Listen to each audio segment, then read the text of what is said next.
بعد الفيديو بتاع اللانشون وان هو مفيش فيه لحمه اصلا. فاحنا بنحس بطعم اللحمه ازاي؟ بالبهارات، وده سبب الفيديو ده. ارجوكي بعد اذنك ما نستخدمش مصنعات في اكلنا.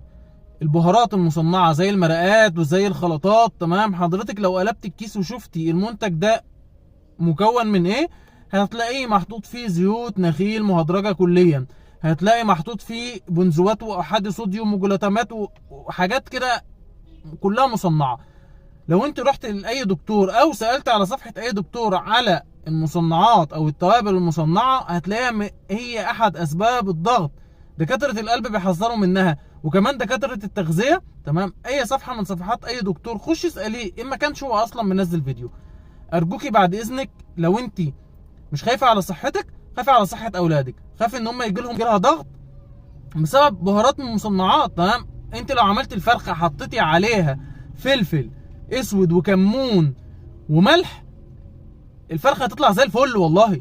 تمام؟ مش لازم ان احنا نحط لها مرقه، مش لازم نستخدم مرقات ولازم نستخدم مصنعات في اكلنا. انت اللانشون ده هو ما فيش فيه لحمه، في ايه؟ في بهارات مصنعه. تمام؟ هي دي احد اسباب ومشاكل الضغط. يبقى احنا بعد اذنك ما نستخدمش بهارات المصنعات. دي مش اول مره اطلع اتكلم عن الموضوع ده، بس بلاش نستخدم المصنعات.